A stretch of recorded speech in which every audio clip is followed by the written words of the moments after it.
Ny sokatra io maraina io tetsy amin'ny lapan'ny fanatanjahantena sy ny kolontsaina tetsy Mahamasina izay mampiatrano ilay hetsika la grande braderie de Madagascar andiana natokana ho fankalazana ny fetin'ireny ary karakarainy ny Madavision.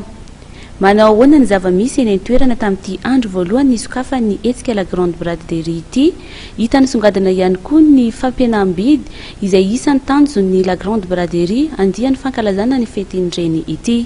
Mitatitra ny ambangovangony amin'izany Ilova Ramanatsoa eo amin'ny sarin'ny Christian Rakotondramanga. Nanamarika ny andro voalohany ny sokafan'ilay hetsika la grande braderie de Madagascar ny fihenam-bidy eo amin'ireo entana amidy etsy amin'ny lapan'ny fanatanjahantena sy ny kolontsaina etsy Mahamasina. Jikaritra nandritra ny fandalovana teny toerana fa maro sahady ireo mpitsidika noho nyrohiditra nakany amin'ireo tranoeva manolotra izany fihenam-bidy izany. Araka ny nambarany Madavision mpikarakara ny hetsika dia natokana ho fankalazana ny fetin'ireny dia andiany ray ity kanefa samy mahazo ny tandrify avy ny tsirairay. Efa mijoro daholo ny tranoeva miaraka amin'ny entana rehetrarehetra izay noentin'ny mpandray anjara miaraka amin'ny fihenam-bidy izay andrasantsika mpanjifa. Ny entana hita ety moa dia mifandraika amin'ny kojakoja mety ilaina amin'ny fiainana andavanandro. Misy koa ny prestation de service toy ny agence de voyage, agence immobilière.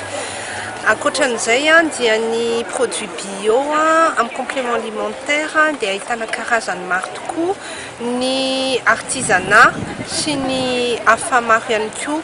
Fa manentana antsika ary ho tonga maro ety amin'ny palais des sports rapitsalaka misy izay andro tsy fiasana, afaka sady mietsena légumes ianao eny ivelan'ny Mahamasina no mijery koa ny izay mety fanomezana amin'ny fetin'ireny amin'ny alahady.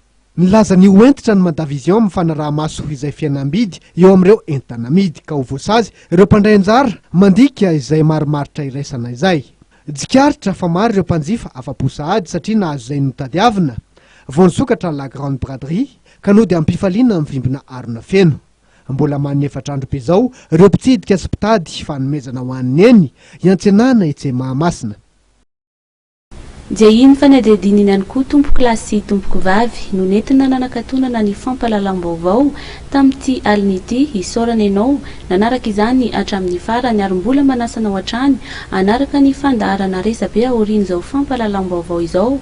Fandaharana resabe iarahana amin'ny Piero Serge Randrianartine, sekretera jeneraly ny MPAE, hitondrany amintsika fanazavana misimisy kokoa ny politika pirenena momba ny tontolo ambanivohitra indrindraindrindra eo amin'ny sehatry ny fambolena sy ny fiompiana, fanadihadiana sy resadresaka iarahany amin'ny mpanao gazety Marc Antoine. Ny fotoanany fampahalalam-baovao kosa dia manome fotoananao amin'ny rapitso indray. Veloma tompoko. Assurance AVA tsinjovidiny izao no avy ny fianakavianao. Aro miaina sy miary mandry narahinao teo ny vaovany matv miaraka amin'ny assurance Aro.